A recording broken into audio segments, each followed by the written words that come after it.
cuerpos y finalmente os presentaré mi proyecto de cómputo.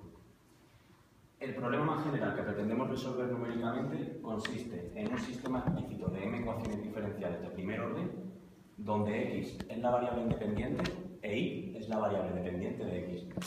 Notar que las m componentes de la solución exacta las hemos denotado con un superíndice a la izquierda para evitar la confusión con el subíndice a la derecha de la solución numérica.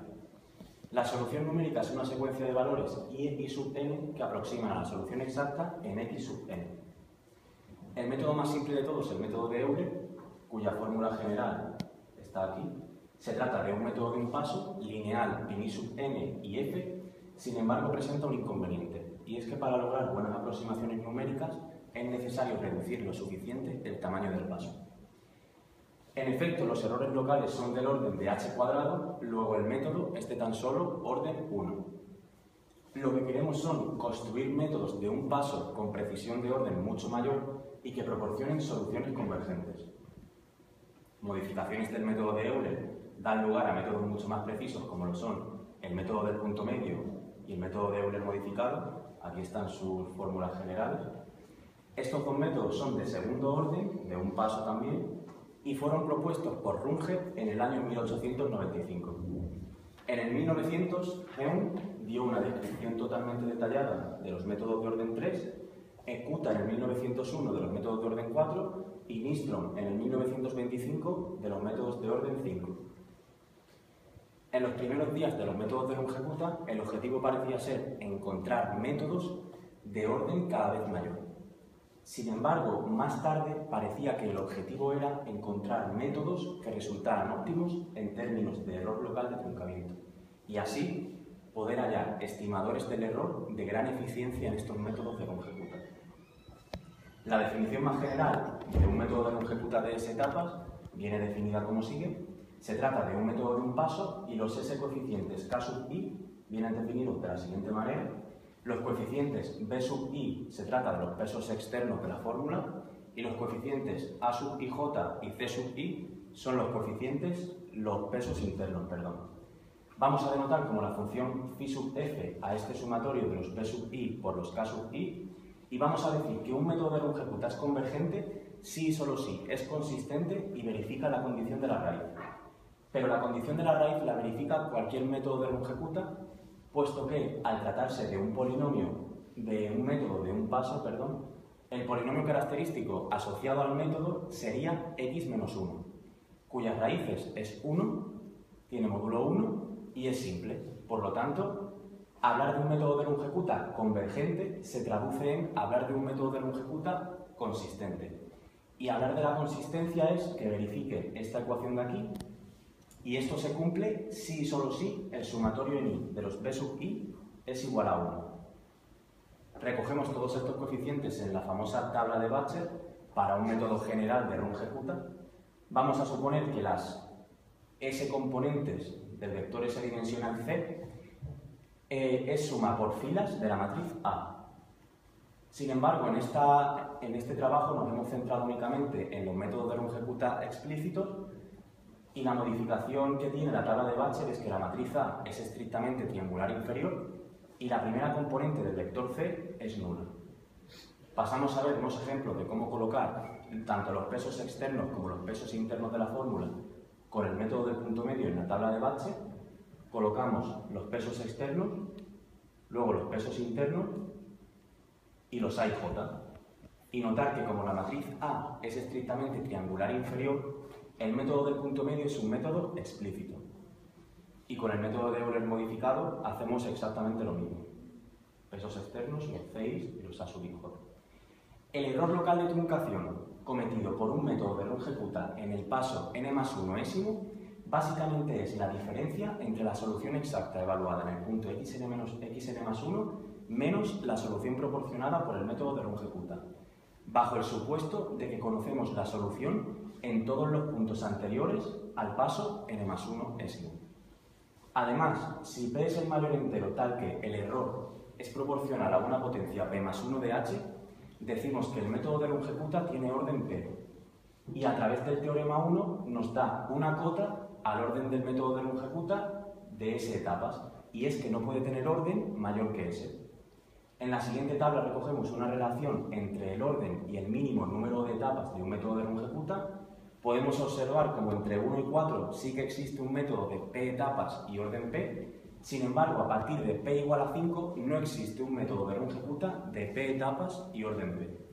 Se necesitan de al menos 6 etapas para poder hallar un método de orden 5.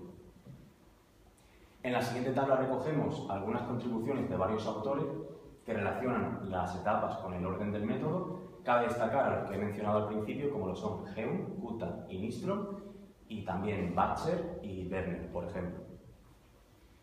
Pasamos a la derivación de métodos de runge-kutta. La técnica para derivar las condiciones de orden las hemos visto con todo detalle, tanto en las asignaturas de cálculo numérico como en la lectura del trabajo de fin de grado. Lo que hacíamos era considerar un método explícito de 3 etapas de runge-kutta y desarrollábamos en serie de Taylor los 3 coeficientes K sub i y los sustituíamos en la fórmula del método. También desarrollábamos en serie de Taylor la solución exacta y por simplificación denotábamos como G mayúscula y F minúscula al siguiente conjunto de derivadas parciales de la función f.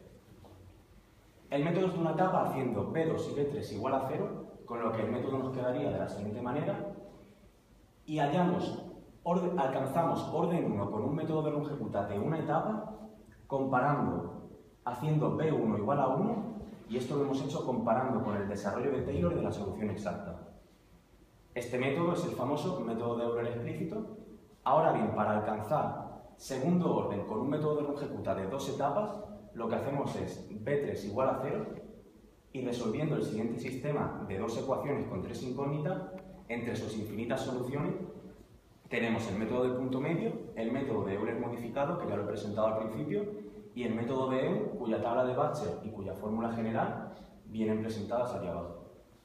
Análogamente, se alcanza orden 3 con 3 etapas si se verifica el siguiente sistema de 4 ecuaciones con 6 incógnitas, proporcionando una familia doblemente infinita de soluciones. A partir del teorema 1, ninguna de las soluciones de este sistema nos va a llevar a construir un método de runge-kutta de orden mayor que 3. Entre las infinitas soluciones cabe destacar la fórmula de Eun, de Kutta y de Nystrom de orden 3. En cambio, para lograr orden cuarto en un método de runge-kutta de 4 etapas, el número de ecuaciones que van apareciendo es cada vez mayor y por lo tanto la resolución del sistema es mucho más complicada. Como alternativa a la resolución del sistema utilizamos el lema 1 que nos dice: sean U y V dos matrices cuadradas de dimensión 3, tal que el producto de ambas adopta la siguiente forma general, la tercera fila y la tercera columna es un vector de ceros y el determinante de este menor de orden 2 es distinto de 0. Lo que afirma el lema es que o bien la última fila de U es un vector fila de ceros o bien la última columna de V es un vector columna de ceros. La demostración es inmediata y por falta de tiempo no la incluimos, pero se puede encontrar en la lectura del trabajo de fin de grado. El sistema de ecuaciones de las condiciones de orden 4 son estas 8 ecuaciones. Intentamos aplicar el lema 1 montando las matrices U y V, donde los coeficientes lambda i, mu sub i y beta i vienen determinados por las siguientes 3 ecuaciones. Voy a mostraros solamente el coeficiente W11, que se trataría de multiplicar la primera fila de la matriz U por la primera columna de la matriz V. Y esto es exactamente un medio por la segunda condición de la ecuación del sistema. La matriz U por V nos quedaría como sigue, y como el determinante del menor de orden 2 es distinto de 0, aplicando el lema 1 llegaríamos a que o bien B4 es igual a 0, o bien B2 es igual a 0, o bien C4 es igual a 1. Pero podemos descartar directamente estas dos primeras condiciones debido a la última ecuación, porque no se puede anular ninguno de estos 4 coeficientes. Luego llegamos a que C4 es igual a 1 y la última columna de V es un vector columna de ceros. Y así tenemos descritos todos los métodos de runge-kutta de 4 etapas con cuarto orden, entre los que cabe destacar el famoso runge-kutta clásico de cuarto orden, que es tan popular por la presencia de estos 3 ceros en la matriz A, y así tendríamos menos evaluaciones de la función f por cada paso y por lo tanto el coste computacional tanto para controlar el error o lo que sea sería mucho menor. Pasamos al control del error en los métodos de longecuta. En la práctica, los métodos de longecuta se usan conjuntamente con otros recursos que permiten estimar el error local. Inicialmente se empleaba una técnica muy antigua pero muy poderosa al mismo tiempo, que era la extrapolación de Richardson para estimar el error. Esta estimación era la siguiente: se utilizaba un método de longecuta explícito de orden P con tamaño de paso h, y esa aproximación la denotábamos como I tilde, y con tamaño de paso 2h, a la cual la denotábamos como z tilde, y dividíamos por este número real. Esta estimación es buena, pero es bastante cara de implementar en la práctica. Sin embargo, años más tarde, Merson propuso otra idea, que era combinar dos métodos de diferentes órdenes en uno solo, con la idea de dar una estimación del error local. El método al que llegó Merson tenía 5 etapas, orden cuarto, y a través de las 5 primeras etapas pretendía construir un método de orden 5, de manera que, al restar las aproximaciones proporcionadas por los métodos de orden 5 y orden cuarto, diera una estimación del error local. Sin embargo, ya vimos en la tabla al principio que para construir un método de longecuta de quinto orden es necesario disponer de al menos 6 etapas. Y esto le motivó para definir nuevos métodos de importancia actual. Otra técnica para controlar el error y para dar una estimación del mismo son los pares encajados, que básicamente emplea dos métodos de longecuta de órdenes consecutivos, P y P más 1. Comparten los coeficientes estos dos métodos, los 6 y los A sub I J, pero tienen distintos pesos externos B y B tilde. Restamos ambas aproximaciones, se cancelan los I sub N y conseguimos una estimación del error local muy simplificada a través de restar los vectores B y B tilde. El siguiente diagrama de flujo nos explica cómo controlar el error tanto con la técnica de la extrapolación de Richardson como con la técnica de los pares encajados. Partimos de un tamaño de paso inicial y calculamos la solución numérica mediante el método de longecuta explícito de orden P. Calculamos el error cometido y nos preguntamos si el error se mantiene dentro de una cota específica que el usuario ha predeterminado, llamada tolerancia. ¿Que no se mantiene dentro de la tolerancia? Lo que hacemos es sobreescribir el tamaño del paso multiplicando por un número real, lo llamamos el cambiador del paso, y ese número real lo podemos tomar como esta cota superior de aquí, que depende del orden del método.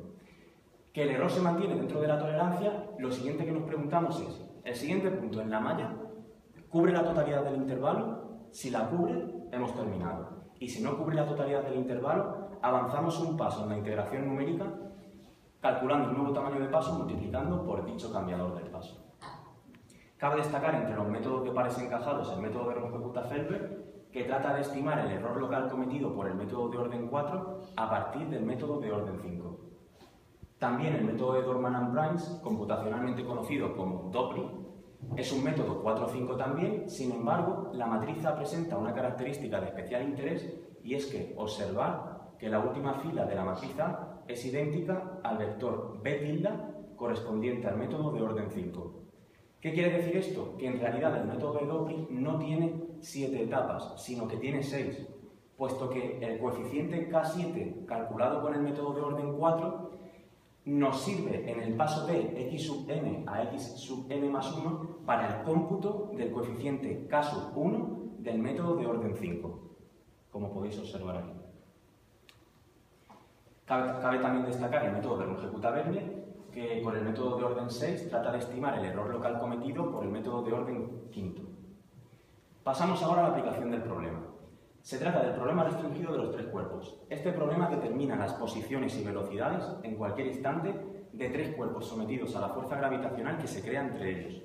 Consideramos dos masas puntuales como lo son la Tierra y la Luna y vamos a suponer que se mueven en una órbita circular plana, en el plano z igual a 0. La Tierra situada en menos mu 0 y la Luna situada en 1 menos mu 0. Consideramos un tercer cuerpo de masa infinitesimal, un vehículo espacial. De ahí el problema restringido, porque una de las 3 masas tiene masa despreciable, y vamos a suponer que se mueve en el plano Tierra-Luna.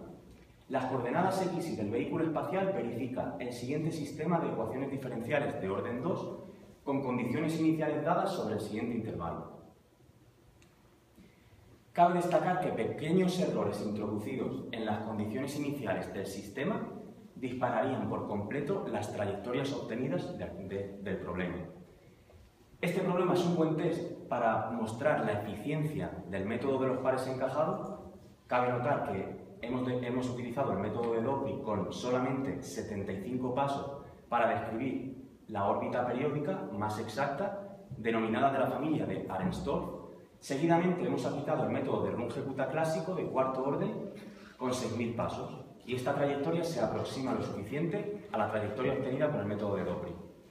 Y para finalizar, hemos aplicado el método de Euler con tamaño de paso fijo y 24.000 pasos, y esta trayectoria podemos observar cómo se dispara por completo. Para finalizar la defensa, os voy a mostrar mi proyecto de cómputo. Se trata de un paquete de software implementado en Maple como lenguaje de programación, al cual he llamado como RKDisolve, para la resolución de ecuaciones diferenciales ordinarias mediante las técnicas de pares encajados, tales como los métodos de Dopy, Runge-Kutta-Felber y Runge-Kutta-Werner, y mediante la técnica de la extrapolación de Richardson para controlar el error, tal como el método de Merson. La secuencia de llamada es la siguiente. Introducimos un problema de valor inicial y un rango, que bien lo introducimos en Maple de la siguiente manera. El problema de valor inicial, la condición inicial y el rango. Las opciones que he implementado en el método son las siguientes. El método, el número máximo de pasos, la tolerancia, un tamaño de paso de arranque, un tamaño de paso mínimo y un tamaño de paso máximo, cuyos valores por defecto vienen rodeados con este círculo azul. Las informaciones que he implementado en el programa son las siguientes, dependiendo de la cantidad de información que el usuario pretenda obtener. Y con este ejemplo cerramos la defensa. He utilizado el problema de valor inicial con función f menos 2x cubo más 12x cuadrado menos 20x más 8,5 con condición inicial y de 0 igual a 1. La integración numérica la empleamos en el intervalo 0,4 con el método de Runge-Kutta-Felber y mediante la información 3 lo que obtenemos es la siguiente tabla que saca la malla de puntos, las aproximaciones numéricas con el método de Runge-Kutta-Felber, el error estimado, la h y el cambiador del paso. Aquí termina la tabla y proporcionaría la info 4 también la fórmula del método, el número de pasos que es 20 y la gráfica de la solución. Y bueno, esto es todo. Muchísimas gracias a todos los que han venido de oyente y en especial a mi tutora por haberme dedicado una especial atención en este cuatrimestre.